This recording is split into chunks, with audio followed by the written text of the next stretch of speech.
Male Saxophonist pig. Male saxophonist pig. Male saxophonist pig. Male saxophonist. Oh, for God's sake. Male saxophonist pig. Male saxophonist pig. Male saxophonist pig.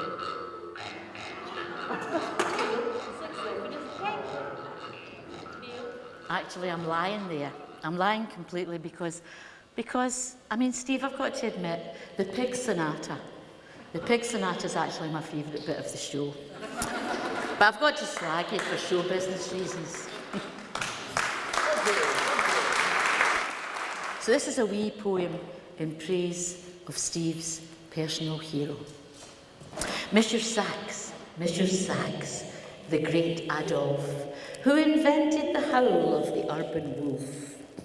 He made the saxotromba, the sax tuba, the sax horn, then finally came up with that magical instrument that pure caught on. Yeah, he tinkered with all that brassy trash, and then toot sweet struck gold with the daddy of them all, who could sure toot sweet. Though, as the cliche goes, he came from that place famous for nobody but Jacques Brel, the bloke that thought up Tintin, and René Magritte. Adolphe Sax, it was you, made that thing that makes that sound that snarls from midnight Manhattan windows, or curls like the steam from the grills in the street. The sound that howls its blue, blue loneliness, then coos real low, cool and sweet. All praise to Monsieur Sax, the blessed Adolphe, who invented the authentic howl of the urban wolf.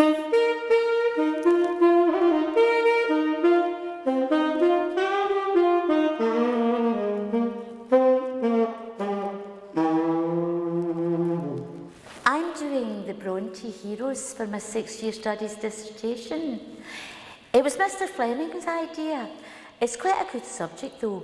I mean, I was reading this serial, My Mum's Woman's Own, all about this governess and this French comte who was dead dark and moody and mysterious and completely copied off Mr. Rochester. They had a big influence, the Bronte sisters, right up as far as modern days, there's no doubt about it. It was an absolute sin for the Brontes, but imagine being stuck in a manse in the middle of those moors with a minister for a father. Plus, that mad artist brother, Bramwell, he was really mental, an opiate eater and an alcoholic and everything. Mr. Fleming says it moulded their minds, madness and the moors. Mr. Fleming says that Wuthering Heights is all about incest. See, maybe Heathcliff was Cathy's father's, well, maybe he was Cathy's father's illegitimate son that he brought back to be brought up with his respectable family. So they were actually half brother and sister, maybe. Mr. Fleming just said it straight out in the class. Incest. He's dead nice, Mr. Fleming, so he is. I mean, he's really nice. See, once you're in the 6th year, you could say absolutely anything to him. He treats you just like a grown-up. He even invited me round to the house one night to give me a wee loan of a book in the Gothic imagination. It's dead nice, Mr. Fleming, you know. It was great in his house. It was, you know, he lives round in those new bet houses, you know, the bot houses. You know, Spam Valley, Dad calls it. Well, it was brilliant. Not particularly from the outside, but the inside. There was, you know, it was brilliant. There was one wall, practically nothing but orange paperback spines. I'd love that, so I would. I mean, it was dead lived in, you know. There was those giant beanbags out of Habitat and millions of books. I mean, brilliant. I mean, it was dead lived in, you know. There was, you know, wee bits of Lego and a broken action man in that. That must have belonged to wee Stephen. That's Mr. Fleming's wee boy. I seen him with him in Sauchiehall Street the other Saturday there, and he's absolutely gorgeous, the spitting image. All the same, I think Mrs. Fleming might have tidied up, especially if she knew somebody was coming. Mrs. Fleming's, well, she's quite fat, plus she looks a lot older than Mr. Fleming. Not that I think he's about to do a Mr. Rochester and stuff her up the loft or nothing, you know. Mr. Fleming had denims on. He looked totally different than what he does at school. Really casual.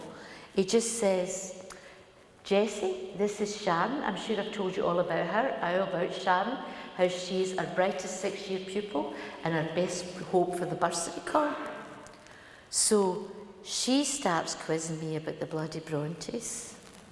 Honest to God, I think Mrs. Fleming must have been really intelligent when she was young. I'm telling you, she was firing a master faster than Bamber Gascoigne. She goes, and tell me, Sharon, how are you going to deal with the themes of repressed sexuality in the Brontes' work? I did not know where to look. I just sat there in that bloody sag bag, picking bits of Farley's out the corduroy and wishing it would open up and the polystyrene granules would swallow me. She goes, darling, do you not mind we were up at the uni? Mind, you're an English lecturer, 2nd year. You're on course in the 19th century novel. Mind how he was always wittering on about Wuthering Heights, about incest in Wuthering Heights? Mr. Fleming said, darling, is this not your yoga night? Mrs. Fleming said, no, not tonight. Weight Watchers, and she said, not tonight, I'm right on target. And anyway, she was away to make a wee cup of tea, and did I take sugar? I just sat there. As soon as she brought that tray through, I just drank that tea, I took that bloody book and I bolted. Oh, he's dead nice though, Mr. Fleming. I mean, he's really intense, he just looks right at you. I mean, he's really intense, even although he's got blonde hair. Can you just picture sort of a Heathcliff? Only with kind of blondish hair. So that was Sharon. Thanks very much.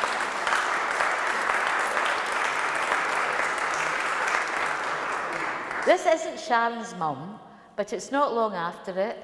It's somebody who's the right age to be Sharon's mum. And yeah, I think I probably recognised it myself. It's just a little piece called Favourite Shade. She's getting no more black hair. Well, yes, I should have told you that it was written after a bit of shopping expedition in Chelsea Girl, Sauchiehall Street, which is what they used to call River Island, if there's anybody that, you know, needs to know about that. But it was afflicted with that horror of the early 1980s, the communal changing room. So that's where I gathered this next piece. She's getting no more black hair. I goes, you've got bugger all bar, black Barbara Blackstead, drab and all. Dreich, as a shade it's draining, better have somebody put a bit of colour in her cheeks, no? Black, whole wardrobe full of black clays, just hanging there half the time, empty, on the hangers hanging. Plus, by the way, a glory hole, chock-a-block with Bermuda shorts, the lot, yellow kimono, I don't know what all, tropical prints, polyester, everything easy care, but no, that was last year. No, she's no one to give nothing coloured house room. Black, I am fed up to the back teeth looking at her. Her father says the same. Once you're working, you can wear what you like. Not as if she's got nothing to put on her back. Black, as well out the world as out the fashion.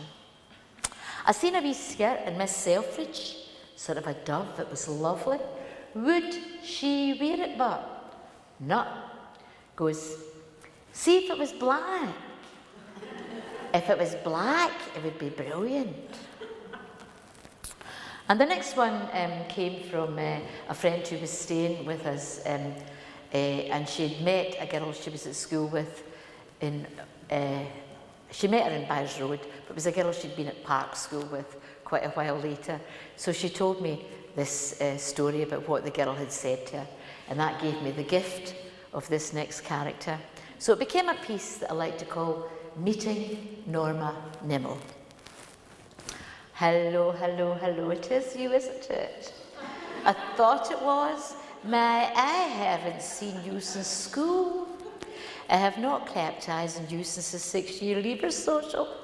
I mind of you diving around in black tights and a big fisherman's jumper, sugaring up aspirins and Coca-Cola, eating the inside of Baconators, trying to get stoned. You've not really changed. Not really. Well, putting on the beef a wee bit, but yeah, who isn't? Listen, do you mind of Joyce Curdy? Mind, reddish hair, freckles, was always a hoot in the French class, did dentistry. She killed herself. No, apparently she wasn't depressed, no. Her mother said it was a complete mystery. Her own Lawrence home in Kirky, order in for Liberty curtains, booked up for 3 weeks in a nice bit of Ibiza, rubber tube on the exhaust of her Porsche, and hallelujah. Our poor mother was devastated, looked about 105. Mark Hughes, my Gordy says, I call it the coward's way out.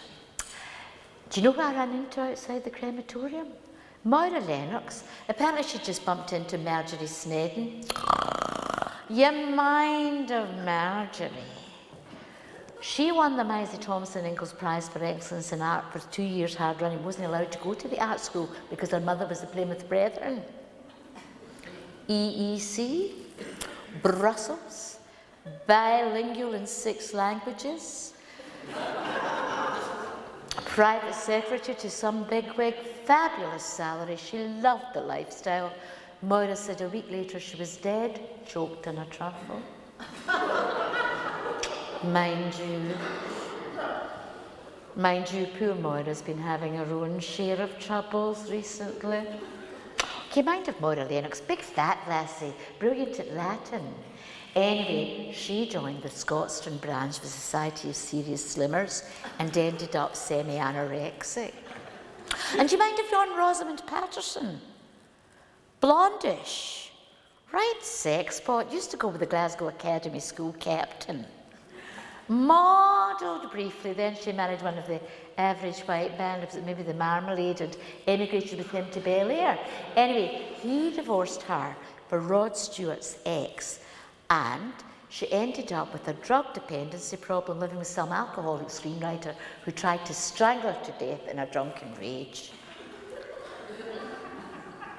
Moira said she lost custody of the children and she's back home now, running a wee yarn shop in Clarkston. Anyway, I'm going out with her next week for a wee G&T and Gordy squash night. She'll be fascinated I met you. think I'd been trotting out that one for about 3 or 4 years before I realised that that was possibly the most threatening line I had ever written in my life. She'll be fascinated that I met you. Hear that and you know you're not long for this world. So that was Norma Nimmo. Can't you see us in the movies? Can't you see us play our part? You as Charlie Chaplin and me as the world's sweetheart. Hearts and flowers on baggy pants in thrickling black and white.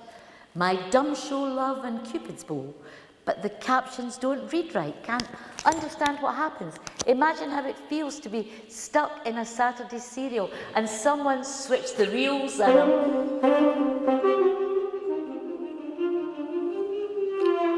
I'm bound and gagged on the railway line.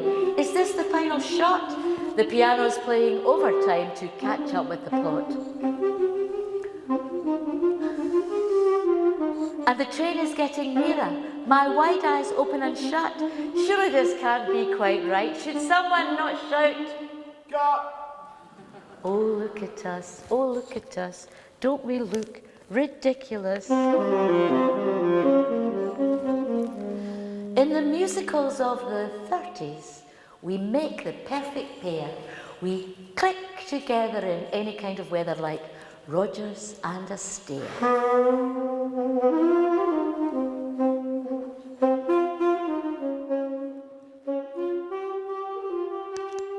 Fine romance or Ziegfeld folly, tap shoes, top hat and tails. Oh, you look real cute in your morning suit and I'm polished to the nails. As just one of the chorus, good timing's all you need. Oh, I'd be absolutely fine if you hadn't gone and tried to drag me out of line to dance your female lead. Oh, look at us, oh, look at us, don't we look ridiculous? I saw this 40s movie. Now that could have been about us.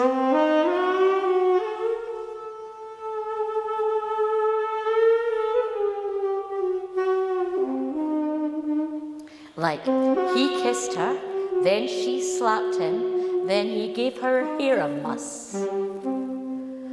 I've paid you your retainer, now find him, that's your brief. Is that a dress you're nearly wearing, or a Lurex handkerchief? So let us drink to the long, cool blonde and the lonely private dick who conversed in whiplash wisecracks that cut them to the quick. There was a loner and a lady schoolmarm, and she turned gangster's moll, but oh, in the end they solved it. So it wasn't like us at all. But pour me another bourbon, I'll drink to all we did. Though outside it's still raining, here's looking at us, kid.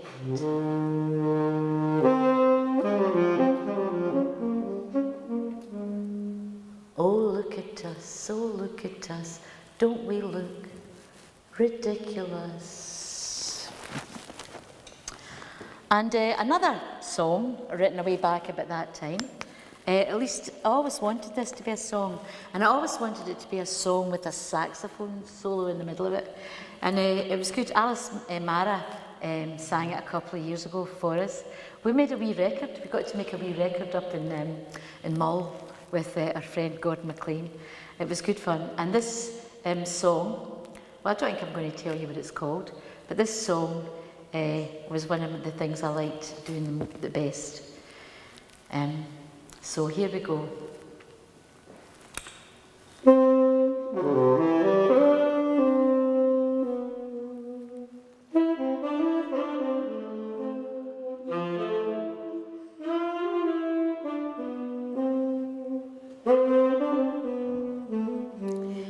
You should never try to make a lover of someone who ought to be a friend.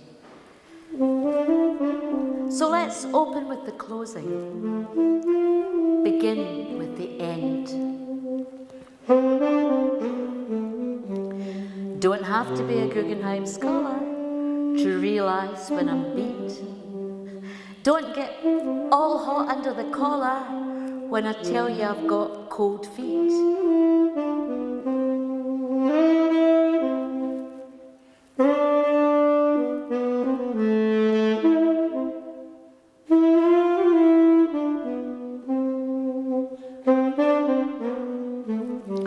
First the phone call, starter's orders for an overeager heart. I was off before the pistol. False start. What right did I to think it might be easy? Why was I so sure it should be fun? You know we'd hate to complicate it.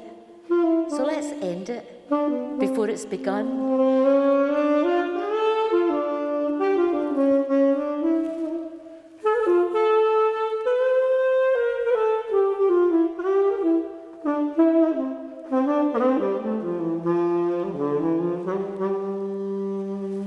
No, never try and make a lover of someone who ought to be a friend.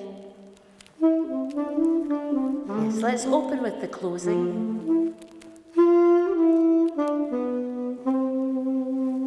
Yes, begin.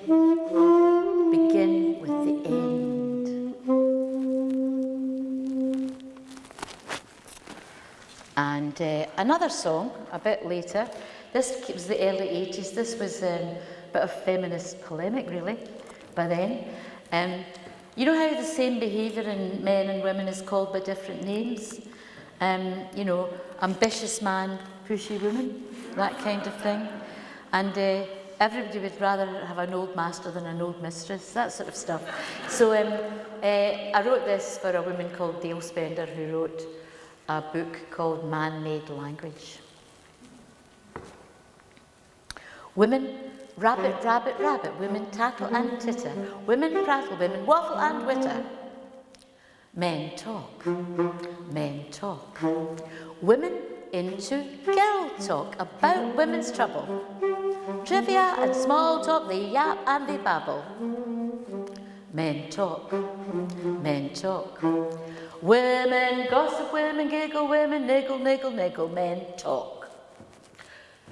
Women yatter, women chatter, women chew the fat, women spill the beans. Women ain't been taking the oh so good advice in them women's magazines. A man likes a good listener. Oh yeah, I like a woman who likes me enough not to nitpick, not to nag, and not to interrupt, cause I call that treason. A woman with the good grace to be struck dumb by my sweet reason. Yeah, remember, a man likes a good listener. Yes, a real man likes a real good listener. Women yak, yak, yak. Verbal diarrhea is a female disease. Woman, she spreads, she rumours around, she like Philadelphia cream cheese. Oh, bossy women gossip and girlish women giggle. Women natter, women nag, women niggle, niggle, niggle. Men talk. Men think first, speak later. Oh yeah. Men talk. Why are my friends all friends of Dorothy? Friends of Dorothy. Now I'm cool and I'm glib about gay lib, but finally it's got to me that all of my friends are friends of Dorothy. I got on well in gay bars and the guys adore me. We even fancy the same film stars, and the crack is frank and free. They'll do my clothes, my hair, my decor, but they won't do me. Yeah, I can go some. From here to kingdom come. Hey man, you must be barmy if you think you could exhaust me. Yeah, you and whose army?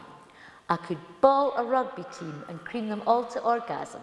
Take a caveman and his club to fill my yawning chasm. But all those guys who are really nice but not interested, all those Nancy's who don't fancy the tried and tested, who turn the other cheek and spurn what can't be bested, or they huff and they puff and they get real vexed at my mainstream addiction to heterosex. And my thoroughly modern girlfriends all say to me, you ain't tried it, don't knock it, you should suck it and see. I say, thanks a lot, but no thanks, it's not for me.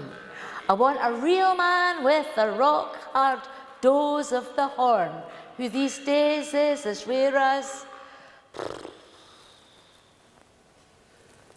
a unicorn. I wish he'd pure skewer my penetralia and spatter my sheets with a map of Australia, but all my pals who are gals are strictly sapphic and seem to deem it disgusting and pornographic, but my sex life's at a standstill. There is no through traffic, so at the risk of sounding politically incorrect, I need a crash course collision with something erect. But all of my friends are friends of Dorothy.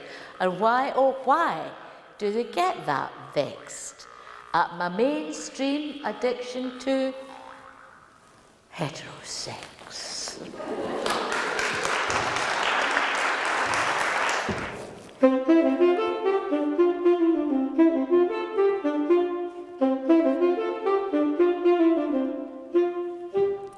Can't get my socks on, can't get my rocks off, but that loss of libido that everybody talks of is yet to kick in.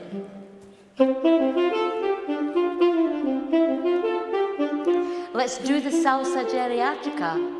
It's no sin. There are those, God knows, who think at our age it's not right. Never ever play their Lay Lady Lay, their Marvin Gaye, nor their Barry White. Come on, come on, come on, come on, give it a spin. Let's try the salsa geriatrica. It's no sin. Jeepers creepers, the Grim Reaper, for crying out loud. He's cutting a cruel swathe through the old crowd. He's on the rampage. So what we're going to do with our late middle age? Let's try the salsa geriatrica. It's no sin. Try it on with some septuagenarians and they go, geese peace. They're like, I'm glad I'm past it. It's a merciful release. Me, I'm like, get ready, get set, begin. Let's try the salsa geriatrica. It's no sin. Had we but world enough and time, procrastination were no crime. But unless the whole idea's totally horrendous or worse, risible, delay is inadvisable at our age. Are we on the same page? What else are we going to do with our late middle age?